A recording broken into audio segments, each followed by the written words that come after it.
President Trump is threatening to upend a deal that would bring the Commanders football team back into Washington if it doesn't reinstate its original name, the Redskins.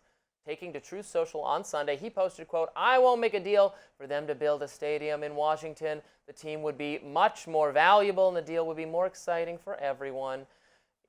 In the same post, he took aim at Cleveland, whose baseball team changed from Cleveland Indians to Guardians, writing, quote, "The owner of the Cleveland baseball team, Matt Dolan, who is very political, has lost 3 elections in a row because of that ridiculous name change. What he doesn't understand is that if he changed the name back to the Cleveland Indians, he might actually win an election. Indians are being treated very unfairly. Make Indians great again. MIGA, MIGA."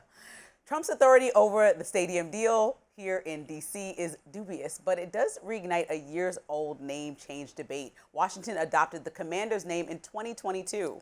HUD Secretary Scott Turner agrees with Trump, posting on X, quote, "I played in the NFL and was drafted by the Washington Redskins, not the Washington football team or the Commanders. POTUS is right. It's time to bring the Redskins name back." Meanwhile, many opposing the president think it's a distraction. Popular leftist commentator Joe posted, quote, "The craziest thing about Washington Commanders Redskins name change noise is that Donald Trump is in the Epstein files."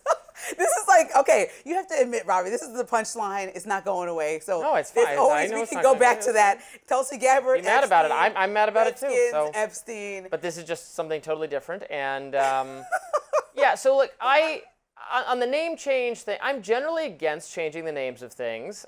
Surprise, surprise. Also, I think just pick a name, though, and stick to it. I don't like changing it and then changing it back. Washington football team was the stupidest name ever because it was generic and it was like, it reminded me of what from Community, the Greendale human being.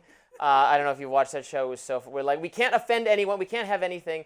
There's this idea that some game board designer I know has introduced into my brain that I think is so true, that with PC and sensitivity, soon everything, when you need a flavor or a thing, a name, it's all going to just end up being animals because that's the only thing that's uncontroversial. It's not because we can't do cultural appropriation. We can't do anything of interest. So it's all just going to be the panda bears and the falcons and the bunny rabbits. Which nothing is wrong with that. If the team plays well, they play well. I think Commanders is a fine name. I like the name the Commanders, and I probably wouldn't change it back again at this point, but I wouldn't have changed it in the first place. No one, I should point out, was actually offended by Native American person had any problem with it. It's not no. You didn't do a case study of the entire Native American population. I did. No. I asked every single one, and they but I loved also the name. Immediately was like, okay, let's get offended, right? This seems very racist. This seems a little bit insane that in 2025 or any year in the last decade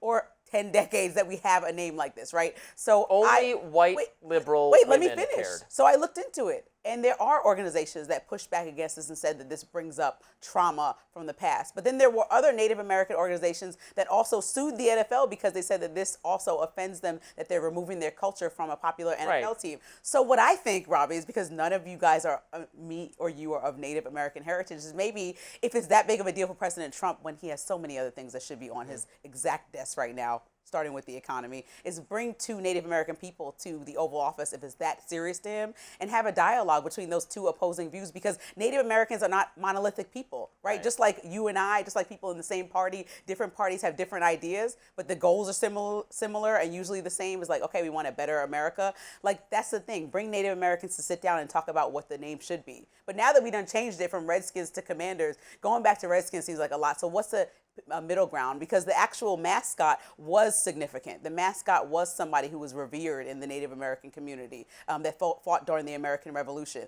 And so that's what people did care about, but maybe the name didn't work. And so it's not really up to us to decide. Or President Trump, why is he so hung up on this? We're just going to get to this future where everything is so sanitized. So the Philadelphia orange cubes, What's wrong with like the Oilers, things like that? I bet somebody will find some reason to be offended by it. Someone will always be offended. If you go down the, we can't offend anyone, eventually you will just end up with some corporate board meeting, workshopped, totally safe, uninteresting Star Wars sequel type thing. That's what you'll get. Okay, well, don't change the name back. It already is what it is. Democrats have a fresh blueprint for 2029.